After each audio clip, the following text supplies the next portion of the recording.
Imagine signing up for your first credit card, excited about earning rewards and building your credit score, only to end up thousands of dollars in debt with a damaged score that'll follow you around for years. This is the reality for millions of people who get their first credit card without understanding the rules of the game. But it doesn't have to be you, because the truth is, credit cards are incredibly powerful financial tools that can either set you up for an amazing financial future or completely destroy your credit for years to come. And the difference between those two paths isn't luck or intelligence, it's knowledge. So in this video, I'm going to reveal all the essential things you need to know before getting your first credit card, things that will save you thousands of dollars and countless hours of stress. Let's get started.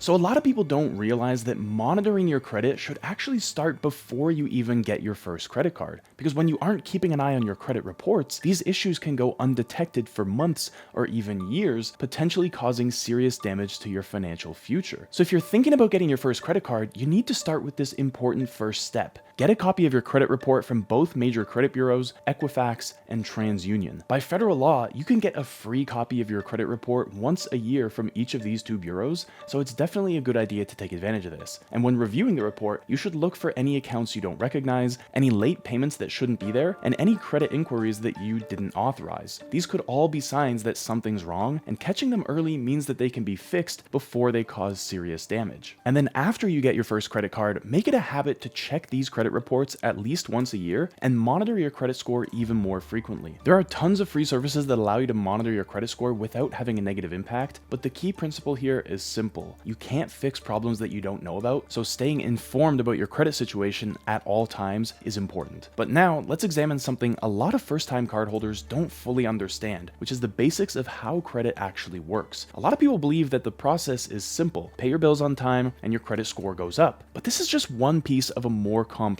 puzzle, because credit scores are determined by 5 major factors. The first and most important is your payment history, which accounts for 35% of your score. And this is where paying on time comes in, because every late payment can knock your score down significantly. But the second factor is known as credit utilization, which makes up 30% of your score. And this is the percentage of available credit that you're currently using. So for example, if you have a $1,000 credit limit and a $500 balance, then your utilization is 50%, which is on the high side. Ideally, you want to keep your utilization below 30% to have the best impact on your score. The third factor is the length of your credit history, which accounts for 15% of your score. And this explains why keeping your oldest credit card open can be beneficial to you even if you rarely use it. The fourth factor is credit mix, which makes up 10% of your score. So having different types of credit, like a credit card, a student loan, and maybe a car loan, demonstrates to lenders that you can handle various types of debt responsibly. And the fifth factor is new credit, which makes up the last 10% of your score. And all this means is that opening too many new accounts in a short period of time can make you look more risky to lenders. But understanding the basics of credit also means knowing how to read something called a Schumer Box.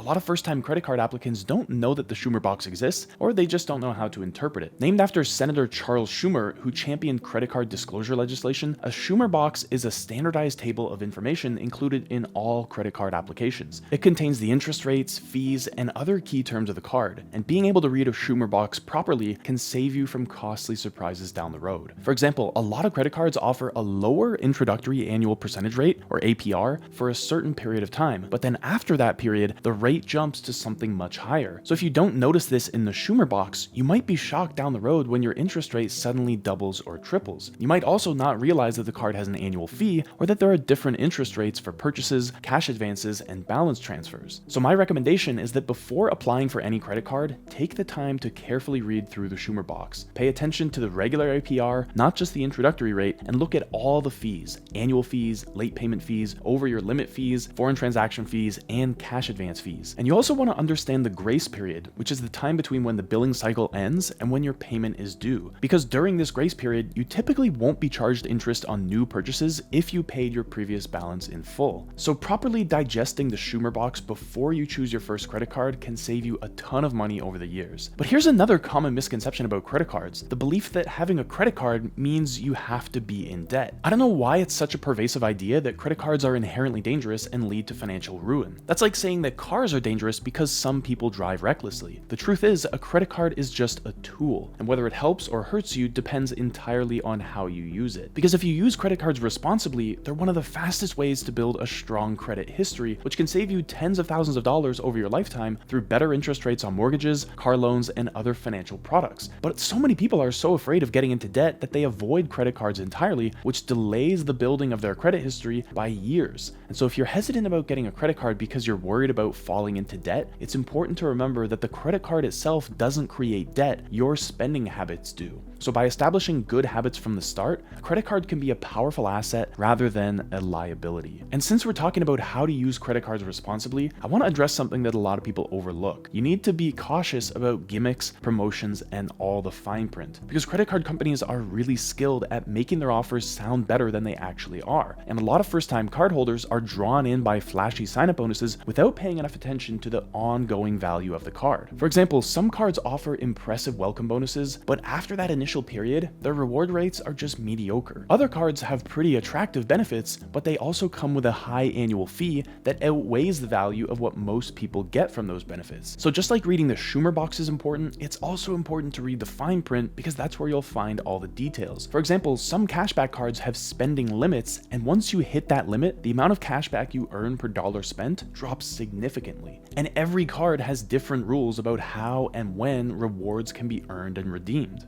So remember to look beyond the flashy promotions to really understand the long-term value and the limitations of a credit card before you apply. It's better to choose the right card from the beginning rather than jumping from card to card chasing temporary bonuses. But another common misconception among first-time credit card holders is thinking of a credit card as a kind of get-out-of-trouble card, because a lot of first-time card holders see it as a financial safety net that they use in emergencies. And while it's true that a credit card can help you in some emergency situations, it's far from the ideal solution. And the problem with using a credit card for emergencies is that if you can't pay off the balance immediately, you're suddenly paying a high interest rate on that emergency expense, which makes it even more costly. A much better approach is to have a dedicated emergency fund in a savings account, which you can access without going into debt. Next, let's discuss when you should apply for a credit card. To be honest, you should apply for your first card as soon as you're eligible. A lot of young people wait for years after they turn 18 to get their first credit card because they're nervous about the responsibility that comes with it. But this delay means that you start building your credit history later than you otherwise could, which can have serious consequences when you're applying for car loans, mortgages, or even apartment rentals down the road. Because credit scores are partially based on the length of your credit history, because as I mentioned a minute ago, your credit score is partially based on the length of your credit history. So the sooner you start building that history,